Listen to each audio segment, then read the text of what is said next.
आज मी सकाळी सकाळी निघालो आहे देवगडच्या भाटीवरती। ही असा देवगडची भाटी आणि ह्यो चाललो आ लिलाव। इथे माशांचो मोठो लिलाव होता। जर तुम्ही इल्यात देवगडमध्ये तर भाटीवरती या, म्हणजे तुमका असो लिलाव बघूक मिळतलो। इथे पूर्णच्या पूर्ण कॅरेट मासे असतात लिलावासाठी। जर तुमका पूर्ण एक कॅरेट घेऊचा असात तर तुम्ही 2-3 जणा मिळून जर एक कॅरेट घेतलात तर तुमच्या तो फायद्याचा असा। नाहीतर गापतीनी असतच असे कॅरेटा घेतात आणि नंतर तुमका असे वाटे घालून देतात। गावाक येऊन असो मासळी बाजारात फिराक लय मजा येता प्रत्येकाक। तर आम्ही इल्यानंतर पहिल्या जाऊन भाटीवर येतो, कारण ताजे चांगले मासे वये असतात तर आमका भाटीवरच बरे ऑप्शन मिळतात। जर तुमका हलवो सुरमई काय वया असतात तर तिकडे मिळता। गर्दी भरपूर होती, कारण की मुंबईकरात तुटून पडलेली विसर्जन झालेला गणपतीचा। त्याच्यानंतर दुसऱ्या दिवशी जो मार्केट भरला माशाचा तर बाप रे तुडुंब भरला। आम्ही एक कॅरेट घेतलो आणि घराक निघालो। मी येतानाच मार्केटमधनं पूर्ण कापून घेऊन येलेलो सुरमई, कारण की एवढी आपणाक एकट्याक जमाची नाही कापू। तर 35 सुरमई होती, छोटी छोटी पोरा होती तशी बघू गेली तर। आमका पूर्ण सुरमईचा कॅरेट 1400 पडला आणि त्याच्यात 35 सुरमई होती। आता चांगली आम्ही सगळी सुरमई धुवून घेतो।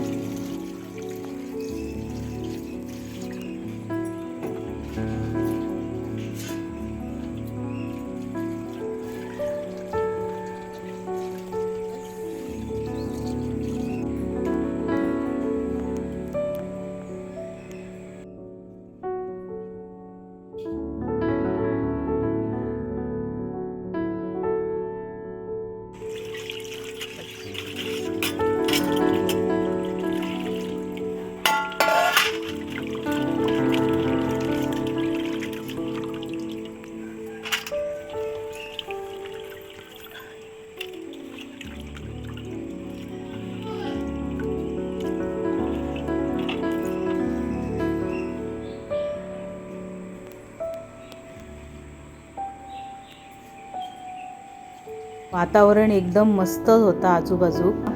आणि मी इथे आता मसालो काढूक घेतलोय आणि एवढी मच्छी होती वहिनीन साफ केलेली, ती आता काही एवढी एका टायमाक आमका करूची नव्हती, म्हणून आम्ही अर्धी ती फ्रीजमध्ये ठेवतलू, कारण की फ्रीजरमध्ये आरामात रवता। इथे मी या कढयेचो मसालो काढून घेतलेलो आहे आणि दुसऱ्या साईडीक मिरची आणि धणे भिजत घातलेलं आहे। एका साईडीक कुकर लायलेलो आणि आता ह्या सुरमईक मस्त चांगला मीठ चोळून घेतो, म्हणजे मीठ चोळला ना तर ते बरे लागतात, म्हणजे चवीक बरे येतात।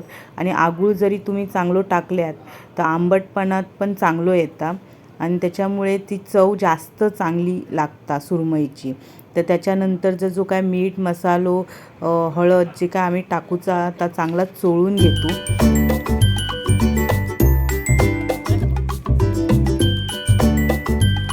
एका साईडीन मस्तपैकी आता हे सगळा मसालो मुरत ठेवतो माशाचो, म्हणजे फ्राय करू एकदम टेस्टी लागतले।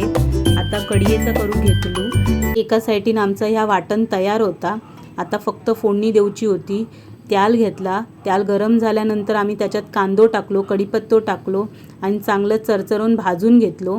त्याच्यानंतर ह्या वाटण त्याच्यामध्ये टाकू वया आणि चांगला ढवळून घेऊया, म्हणजे कसं वास बरो येता। तुमका वया तेवढा तुम्ही पाणी टाका आणि कढी जेवढी तुमका वाढवची असतात तेवढी तुम्ही वाढया।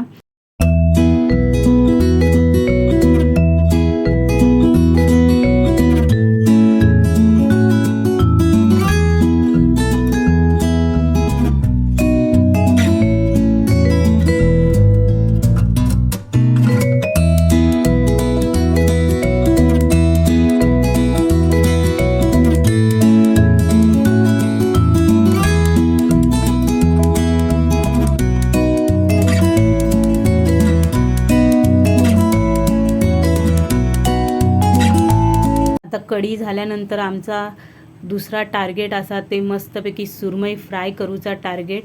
आणि त्याच्यासाठी आम्ही घेतलो रवो, तांदळाचा पीठ, मसालो, हळद चांगला मिक्स केलो। आता हे सुरमईचे तुकडे जे असत ते मस्तपैकी त्याच्यावर लोळयतलू आणि तव्यावर त्याल टाकून फ्राय करून घेतलू।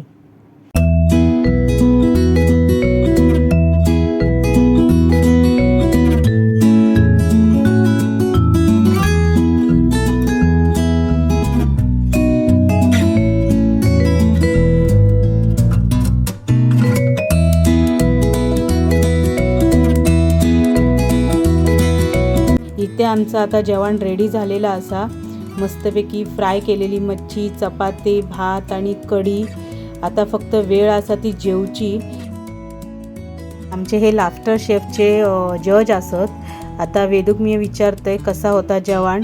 वेदून आपलो रिप्लाय दिलेलो हा. ह्यो माझा व्हिडिओ तुमका आवडलो असा तर नक्की लाईक करा आणि शेअर करा आणि सबस्क्राईब करा.